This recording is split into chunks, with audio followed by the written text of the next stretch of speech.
அன்பான நேயர்களே, காலை வணக்கம். எல்லா உலகமும் ஆனாய் நீயே, ஏகம்பமேவி இருந்தாய் நீயே, நல்லாரே நன்மை அறிய செய்வாய் நீயே, பொல்லா வினைகள் அறுப்பாய் நீயே, புகழ் சேவடி என் மேல் வைத்தாய் நீயே, திருவையாறு அகலாத செம்பொற்சோதி, கல்லா மனத்து கடைப்பட்ட நாயேனை, வெள்ளாளல் தென்னல் பெருந்துரையான் கல்லை பிசைந்து கனியாக்கி, வெள்ள தழுத்தி வினை கடிந்த வேதியனை, தில்லை நகர்வுக்கு சிற்றம்பலம் என்னும் ஒல்லை விடையானை பாடுதுங்காள் அம்மானார். அன்பார்ந்த நேயர்களே, இன்று மார்கழி மாதம் 28ஆம் நாள் ஞாயிற்றுக்கிழமை. இன்னும் ஒரு நாள் தான் இருக்குது மார்கழி முடிய போகிறது. இதமான மாதம் முடிவடைகிறது. அடுத்து தை மாதம் வருகிறது. இந்த தை மாதத்து வந்துட்டால் மக்களுக்கெல்லாம் வழி பிறக்கும், தை பிறந்தால் வழி பிறக்கும் அப்படின்னு ஒரு கருத்து இருக்கிறது. அதனால் அடுத்து மறுநாள் செவ்வாய்க்கிழமை, நாளைக்கு எப்போ பொங்க வைக்கலாம் என்னங்கிறத பற்றி நாளைக்கு சொல்கிறேன். இந்த ஞாயிற்றுக்கிழமை சதுர்த்தி திதி, மிருகசீர நட்சத்திரம் 11:52, பின் திருவாதிரை நட்சத்திரம், சித்த யோகம். ஞாயிற்றுக்கிழமை ராகு காலம் எப்போதுமே 4:30 முதல் 6, யமகண்டம் 12 முதல் 1:30, குளிகன் 3 முதல் 4:30, சூலம் மேற்கு, பரிகாரம் வெள்ளம். அன்பான நேயர்களே, இன்று குருபலம் எப்படி இருக்கிறது, கிரகங்கள்லாம் எப்படி இருக்கிறது? தனுசுல சூரியன் இருக்கிறாரு, அவரோட புதன் சேர்ந்து இருக்கிறாரு. சந்திரன் மிதுனத்துக்கு போயிட்டார். ஏன்னா அந்த திருவாதிரை மிருகசீர நாளம் அப்படின்னால நாளைக்கு அங்கே இருப்பார். 2 நாளைக்கு அவர் அங்கே இருப்பார். அடுத்து செவ்வாய் கடகத்தில் இருக்கார். புதனும் சூரியனோட சேர்ந்து தனுசுல இருக்கார். குரு பகவான் ரிஷபத்தில் சுக்கிரனுடைய வீட்டில் இருக்கார். சுக்கிரன் நட்பு கிரகமான சனியுடைய பகவானுடைய வீட்டில் சனியோடு சேர்ந்து இருக்கிறார். ராகு பகவான் மீனத்தில் இருக்கார். கேது கன்னியில் இருக்கார். அன்பான நேயர்களே, மேஷராசி என்பவர்களே, உங்களுக்கு நாள் எப்படி இருக்கிறது? உங்களுக்கு மேஷராசிக்கு குரு பகவான் 2ஆம் இடத்துல இருக்கார். 2ஆம் இடம் என்பது குடும்பஸ்தானம். அந்த குடும்பஸ்தானத்தில் குரு பகவான் இருக்கிறார். ஆனால் அது நல்ல வீடு இல்லை, நட்பு வீடு கிடையாது, பகை வீடு. இருந்தாலும் அவர் இருக்கிற இடம் குடும்பஸ்தானங்கிறதுனால அந்த இடத்துக்குடைய ஸ்தானத்துடைய பலனை அவர் செஞ்சாகணும். அதனால் குரு பகவான் 2ல் இருக்கிறதுனால ஸ்தானபலம் ஸ்தானாதிபலம்னு சொல்கிறது, அப்படிலாம் நிறையா பலன்கள் இருக்கிறது. அதனால் அந்த வீட்டுக்குடைய பலனை அவர் செய்யணும். அதுக்கு வாய்ப்புகள் நிறைய இருக்கிறது. சனி பகவான் 11ல் இருக்கார். சுக்கிரனும் சனியும் 11ல் இருக்காங்க. 2 பேரும் நல்ல இடத்துல இருக்காங்க. அவங்க 2 பேரும் உங்களுக்கு நல்லதே செய்வாங்க, நல்லதே நடக்கும். கவனமாக நடந்து கொள்ளுங்கள். அன்பான ரிஷபராசி என்பவர்களே, உங்களுக்கு ஜென்ம குரு சந்திரன் 2 நாளாக உங்களுக்கு சேர்ந்து யோகத்தை கொடுத்தாரு. அவர் 2ஆம் இடத்துக்கு போயிட்டார். இப்போ குரு தனித்து விட்டார். அதனால் கொஞ்சம் கவனமாக நடந்து கொள்ளுங்கள். இனி சந்திரன் சேர்றதும் ரொம்ப நாளாகும். அதனால் உங்களுக்கு ஒரு மாதத்துக்கு மேலே ஆகும் திருப்பி அந்த இடத்துக்கு வர்றதுக்கு. அதனால் நீங்கள் கவனமாக நடந்து கொள்ளுங்கள். ஜென்ம குரு, பிரச்சனைகள் இருக்கும், இடமாற்றம் இருக்கும். பார்த்து ஜாக்கிரதையாக கவனமாக நடந்து கொள்ளுங்கள். ஆனால் உங்களுக்கு சனியும் ராகு நல்ல இடத்துல இருக்காங்க. சனி பகவான் 10லையும் ராகு பகவான் 11லையும் இருக்காங்க. அதனால் ஜாக்கிரதையாக நடந்து கொள்ளுங்கள். நல்ல முன்னேற்றம் இருக்குது. மிதுன ராசி அன்பர்களே, உங்களுக்கு உங்கள் ராசியிலே சந்திரன் இருக்கிறாரு. அதனால் உங்களுக்கு 12ல் குரு இருக்கார். இந்த 12ஆம் இடத்துல இருக்க குரு என்ன பண்ணுவார்னா விரயங்களை உண்டு பண்ணுவார், தேவையில்லாத செலவுகள் எடுத்து விடுவார். பார்த்து ஜாக்கிரதையாக நடந்து கொள்ளுங்கள். இயன்றால் நல்ல செலவுகளாக பண்ணுங்க. நல்ல செலவுனா என்னையா பண்ணலாம் அப்படின்னா, இடம் வாங்கலாம், வீடு கட்டலாம், திருமணம் பண்ணலாம். அப்படி அதுக்கெல்லாம் வாய்ப்பு இல்லைன்னா ஜாக்கிரதையாக கெண்ட செலவு ஏற்படாத மாதிரி பார்த்துக்கோங்க. உடம்பு முடியலைன்னா உடனே பார்த்துருங்க. நாளைக்கு பார்த்துக்கலான்னு ஒத்தி போடாதீங்க. இன்றைக்கி பார்த்தீங்கன்னா 1000 ரூபா, நாளைக்கு பார்த்தா 10,000 ரூபா வந்துடும். அதனால் அப்படிலாம் சூழல் இருக்குது. அதனால் பார்த்து கவனமாக பயப்படாதீங்க. வியாழக்கிழமை தோறும் தட்சிணாமூர்த்தி வழிபாடு பண்ணுங்க, நல்லதே நடக்கும். அன்பான கடகராசி என்பவர்களே, உங்களுக்கு குரு பகவான் 11ஆம் இடத்துல இருக்கார், நல்ல இடத்துல இருக்கார். அது உங்களுக்கு ஒரு பெரிய சிறப்பு. குரு அந்த ஒரு கிரகம் மட்டும் ஜாதகத்தில் நல்ல இடத்துல இருந்தால் போதும் என்ற ஒரு கருத்தெல்லாம் இருக்குது ஜோடத்தில். அதை பற்றியெல்லாம் நிறைய பேசுகிறாங்க, ஒவ்வொருத்தரும் ஒரு கருத்து சொல்கிறாங்க. அவங்கவுங்க ஆய்வு, அது அவங்களுடைய கருத்து தவறுன்னு யாராலையுமே மறுக்க முடியாது. ஒவ்வொருத்தருடைய ஆய்வுகள் இருக்கிறது. அதனால் அந்த ஆய்வுப்படி நம்ம அது நடக்குதா என்று தான் நம்ம பார்த்துக்கொள்ளணும். அவர் தவறாக சொல்கிறார் என்று சொல்வதற்கு நமக்கு எந்த விதமான உரிமையும் கிடையாது. அதனால் அந்த ஆய்வுகள் நம்ம எடுத்துக்கொண்டு அந்த ஆய்வுப்படி இது நடக்குதா என்று பார்த்தா அது சரி என்று போயிடலாம் அப்படின்னு அமைப்பு. அதனால் கடகராசி என்பவர்களுக்கு இந்த நல்ல நாள், நல்லது நடக்கும். ஆனால் மற்ற கிரகங்கள்லாம் எதுவுமே உங்களுக்கு சரியாக இல்லை, ஜாக்கிரதையாக நடந்து கொள்ளுங்கள். ஆனால் நல்லது நடக்கும். அடுத்து சிம்மராசி என்பவர்களில் உங்களுக்கு குரு 10ஆம் இடத்துல இருக்கார். கொஞ்சம் கெட்ட பேர் ஏற்படுற மாதிரிலாம் நிலைமையெல்லாம் வரும். பார்த்து ஜாக்கிரதையாக நிறைவாக நடந்து கொள்ளுங்கள். ரொம்ப நிதானமாக கவனமாக நடந்து கொள்வது ரொம்ப நல்லது. அன்பான நேயர்களே, கன்னிராசி என்பவர்களே, உங்களுக்கு அருமையான நாள், நல்ல நாள். நீங்கள் உங்களுக்கு குரு எங்கே இருக்காருன்னா 9ஆம் இடத்துல இருக்கார். ஓடி போனவனுக்கு 9ஆம் இடத்துல குருன்னு ஒரு பழமொழி உண்டு. அதனால் அந்த குரு பகவான் 9 இருப்பது பெரிய சிறப்பு. அதனால் உங்களுக்கு நல்லதே நடக்கும், நல்ல காரியங்களாக நடைபெறும். ஜாக்கிரதையாக நடந்து கொள்ளுங்கள். உங்களுக்கு மிகப்பெரிய கிரகமான சனி பகவான் நல்ல இடத்துல இருக்கார்.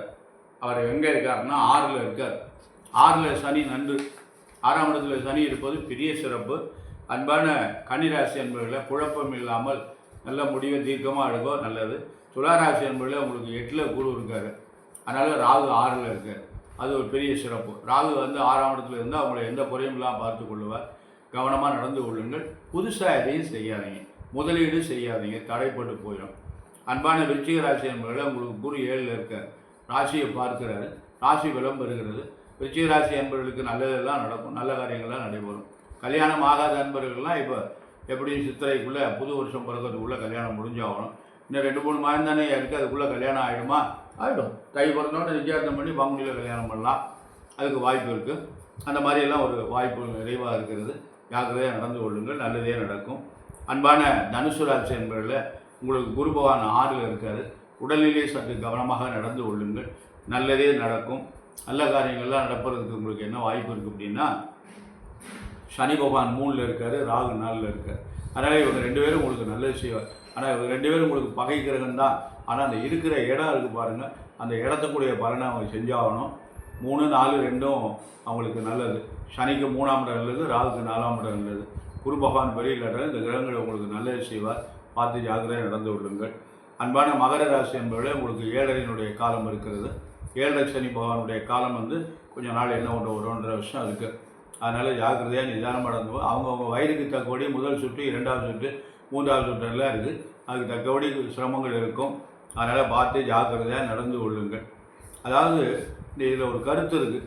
சனி பகவான் போகும்போது நல்லதை பண்ணிட்டு போவாங்க அப்படின்னு ஒரு கருத்து சொல்கிறாங்க. இந்த 7 சனிக்கு அந்த கருத்து இல்லை, சனி திசைக்கு தான் அந்த கருத்து. 7 சனி 7 ஆண்டுகளும் படுத்தி தான் விடுவார். முடியும் போது ரொம்ப ஜாக்கிரதையாக நடந்து கொள்ளணும். ஆனால் அந்த சனி திசை இருக்குது பார்த்தீங்களா, 19 ஆண்டுகள். அதில் கடைசி ஒரு 2.5 வருஷம் நிச்சயமாக நல்லது செய்வார்.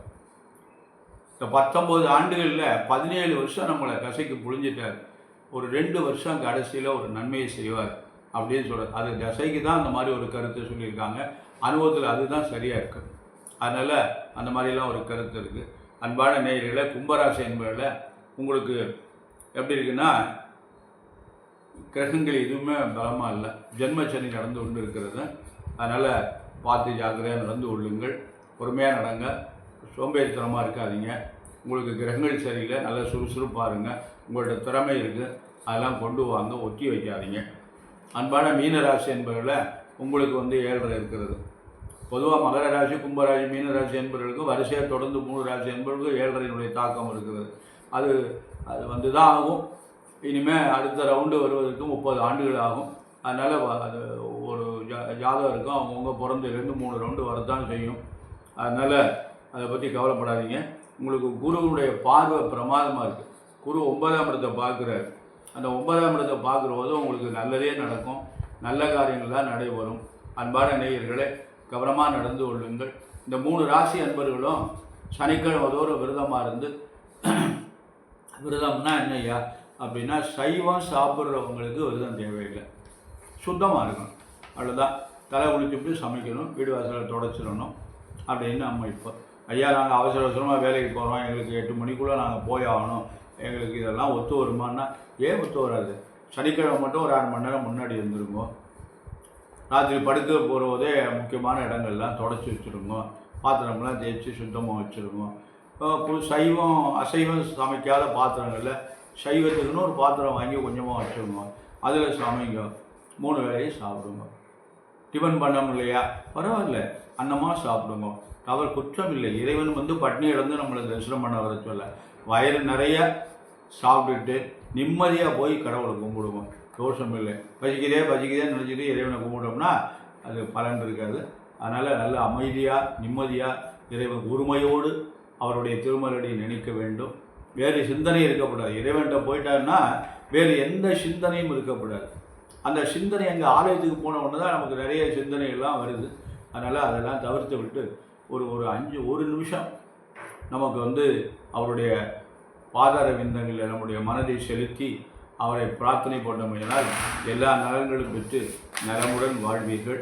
அன்பான நேயர்களே, நாம் வந்து 10ஆம் இடம், 9ஆம் இடம், 5ஆம் இடம், 4ஆம் இடம் வரையும் பார்த்துருக்குறோம். இந்த முக்கியமான ஒரு இடம் நம்ம வந்து இந்த 7ஆம் இடம்னு ஒரு இடம் இருக்குது. அந்த இடத்த நம்ம ஏற்கனவே சொல்லியிருக்கேன்.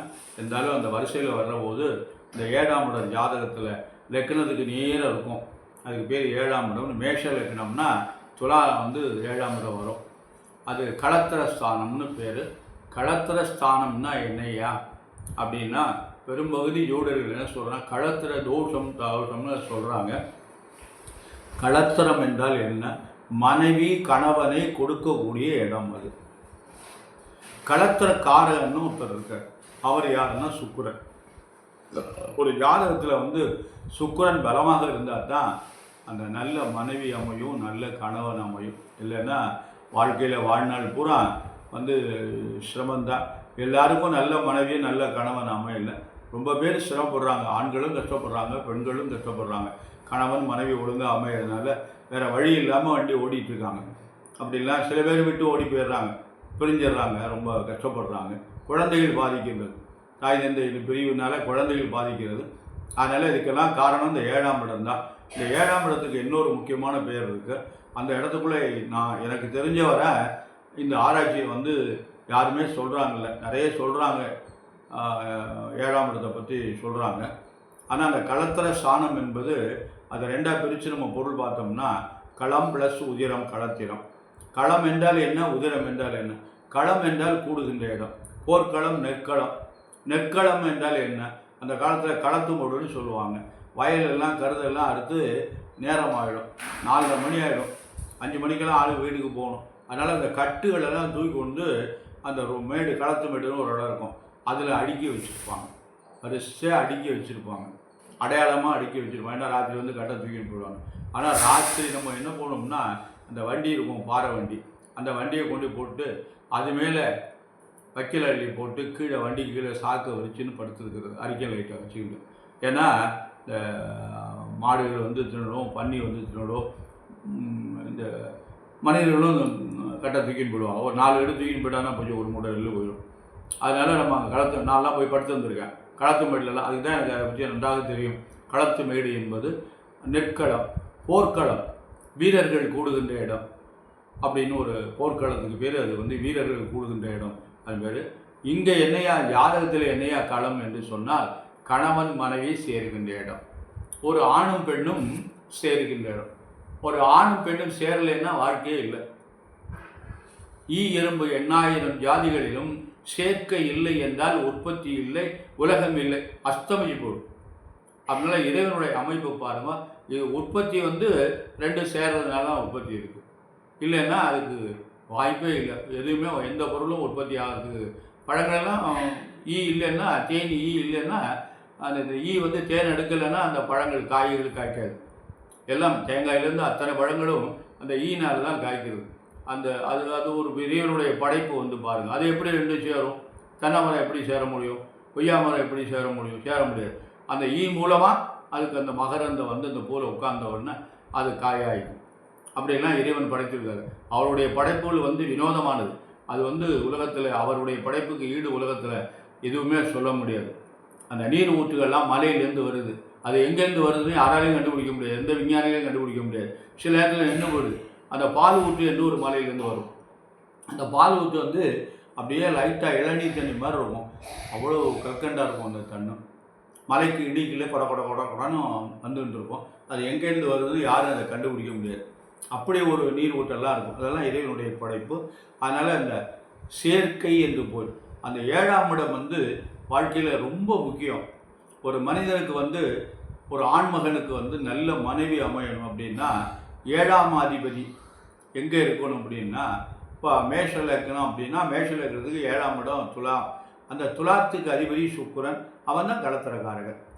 அவன் எந்த இடத்துல இருக்கணும்னா, அவன் மீனத்தில் உச்சம் பெற்றான்னா நல்ல மனைவியாக அமையும்.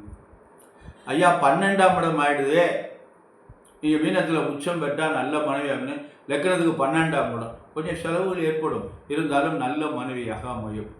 மனைவினால் கொஞ்சம் செலவுகள் ஏற்படும், ஆனால் மனைவி நல்ல மனைவியாகும். அடுத்து கும்பத்தில் அவர் இருந்தார்னா மனைவியால் நன்மை அப்படின்னு. மிதுனத்தில் அவர் இருந்தார்னா மனைவி வந்த பின் நல்ல முன்னேற்றம் ஏற்படும். கடகத்தில் அவர் இருந்தார்னா 10ஆம் இடம், மனைவி வந்தபின் இவருக்கு தொழில் நல்ல முன்னேற்றம் ஏற்படும். 11 இருந்தால் மனைவியால் லாபம். மனைவியால் லாபம்னா என்ன? இப்போ மனைவி சம்பாதிச்சு கொடுக்குறாங்களா இல்லையா? 1 லட்ச ரூபா 1.5 லட்ச ரூபா சம்பளம் வாங்குறாங்க.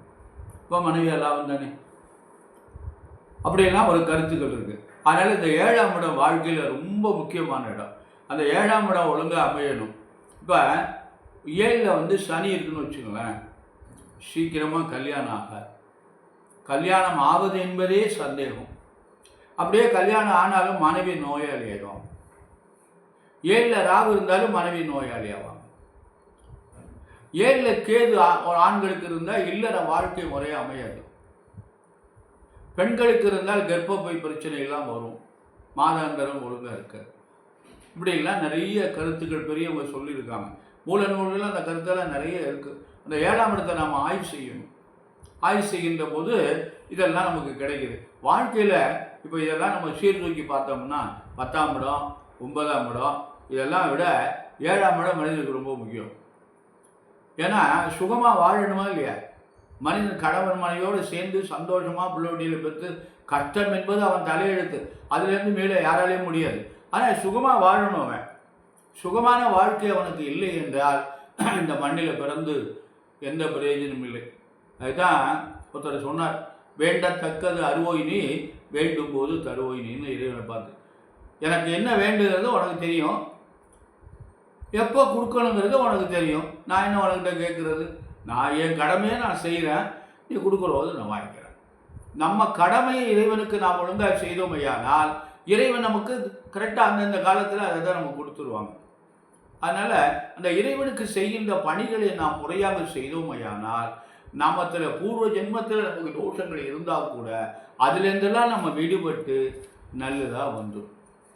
இதில் இன்னொரு கருத்து இருக்குது பாருங்க. இந்த கருத்தை நம்ம சொன்னோம்னா பெண்கள்லாம் சண்டைக்கு வருவாங்க. என்ன கருத்துன்னா, மனைவி செய்கின்ற புண்ணியங்கள் பூரா கணவனை சாரும். மனைவி செய்கின்ற புண்ணியங்கள் பூரா கணவனை சாரும். கணவன் செய்கின்ற பாவங்கள் பூரா மனைவியை சாரும். ஏய்யா இப்போ தான் சண்டைக்கு வந்துடுவாங்க. ஏய்யா நீ செய்கிற அயோக்கியத்தனை பூரா எங்களை சாருமா, நான் செய்கிற புண்ணியம் பூரா உன்னை சாருமா அப்படிங்கிறான். நல்ல சிந்திச்சு பார்த்த பெண்களுக்கு கோபம் வராது. ஏன்னா அவங்களுக்கு வந்து கணவன் இருக்கணும். அவங்கள்ட்ட ஒரு 3 அடையாளம் இருக்குது.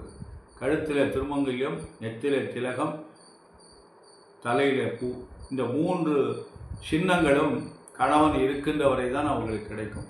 கணவன் இல்லை என்றால் இப்போ எல்லோரும் கருப்பு போட்டு வச்சுக்கிறாங்க. கணவனை விட அவங்களுக்கு பொட்டு பெருசாக தெரிகிறது. கணவனே போயிட்டான், பொட்டு எதற்கு? நல்லா யோசிச்சு பார்க்கணும்.